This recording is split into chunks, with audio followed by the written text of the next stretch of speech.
दोस्तों, राजकोष के लुटेरे।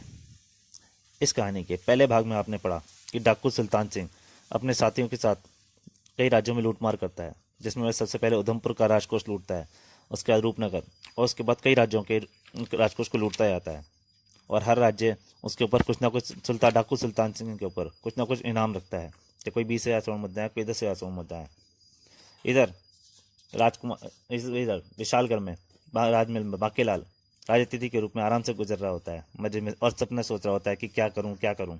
तभी एक उसको राजा विक्रम सिंह का बुलावा आता है और वह वहां पहुंचता है। अब उसके आगे बांकेलाल, समीप के राज्यों में एक खूंखार डाकू सुल्तान सिंह ने भयंकर तबाही मचा रखी है।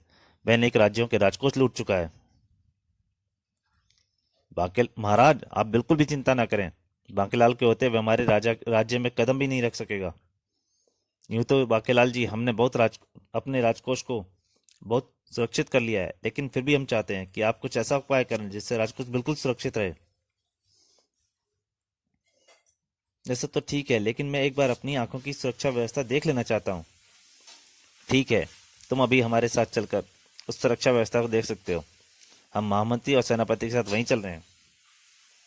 और फिर बांकेलाल राजा विक्रम सिंह महामंत्री सेनापति के साथ राजकोष की सुरक्षा व्यवस्था देखने चल दिया।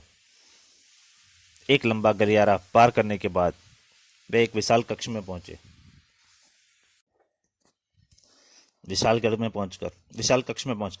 महामंत्री ने अंदर से दरवाजा बंद किया और फिर उन्होंने एक दूसरे दरवाजे को खटखटाया। खट खट खट। अगली पल, अरे यह क्या, कमरे का फर्श तो नीचे की ओर धंस रहा है। राजा विक्रम सिंह बोले, बहुत अच्छा।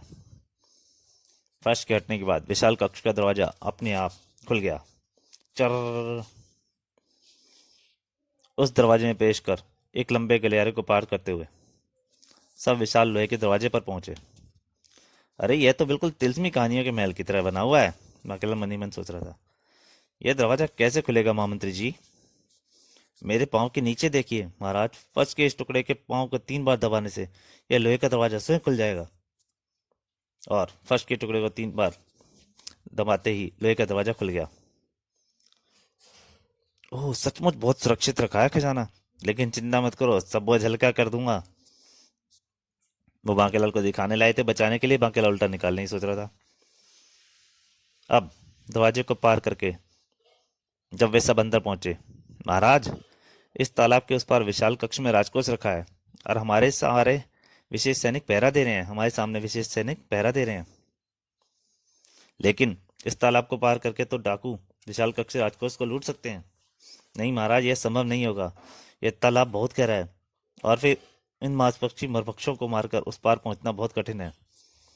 और उस पार पहुंचने से पहले हमारे सैनिक विषैले बाणों से डाकुओं को मारकर बीच में डुबो देंगे। लेकिन हम अगर उस विशाल कक्ष में जाना चाहें तो कैसे जा सकते हैं?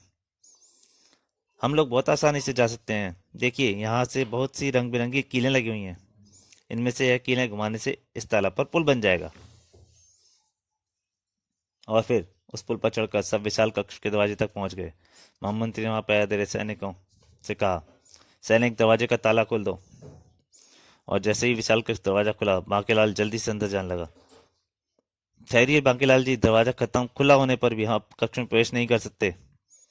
वह क्यों? दरवाजा खुला होने पर तो कोई भी मजे से अंदर घूमता हुआ अंदर जा सकता है। नहीं, ऐसा संभव नहीं। और फिर महामंत्री ने एक सैनिक से भाला लेकर खुले दरवाजे के अंदर की ओर फेंका।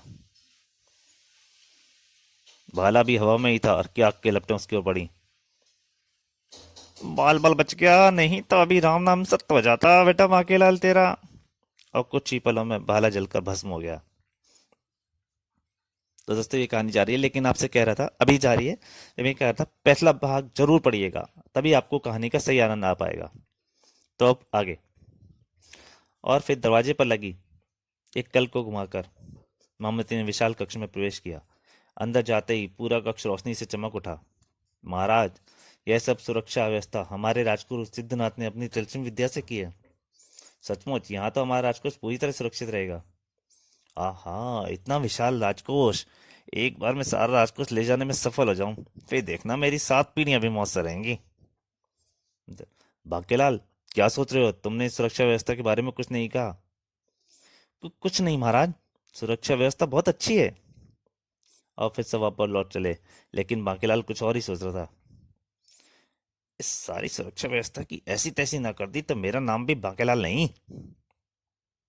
उधर दिन प्रतिदिन डाकू सुल्तान सिंह का प्रकोप बढ़ता ही जा रहा था। दूर दूर के राज्यों के राजा उसके नाम से भयभीत होने लगे थे। एक दिन अमरपुर में, सेनापति जी, सुल्तान सिंह कभी भी हमारे महल पर आक्रमण कर सकता है। तो हमने राजकोट की सुरक्षा के लिए क्या प्रबंध किया है? महाराज, मैंने एक ऐसा काम किया है कि अगर सुल्तान सिंह राजकोष वाले भवन की ओर बढ़ा भी तो वह स्वयं हमारे जाल में फंस जाएगा। तुमने ऐसा क्या किया है सेनापति? महाराज, मैंने राजकोष वाले भवन के आसपास गहरी खाई खुदवाकर उस पर घास फूस करवा दी है। डाकू उस खाई में गिरकर घायल हो जाएंगे तो हम उन्हें आसानी से पकड़ लेंगे। कुछ ही दिन बीते थे कि एक दिन सुल्तान सिंह ने अमरपुर के राजकोष को लूटने के लिए राजमहल पर आक्रमण कर दिया। साथियों, टूट पड़ो इन सैनिकों पर, कुछ ही देर में सारा राजकोष हमारे हाथ में होगा। फिर कुछ ही देर में सुल्तान सिंह ने द्वार पर खड़े सैनिकों को मारकर राजमहल में प्रवेश किया। लेकिन जब वे सब राजकोष के भवन के पास पहुंचे, क्या बात है लाखन सिंह, राजकोष के भवन के पास मुट्ठी भर सैनिक? अवश्य ही राजन, राजकोष की सुरक्षा का कोई विशेष प्रबंध किया है।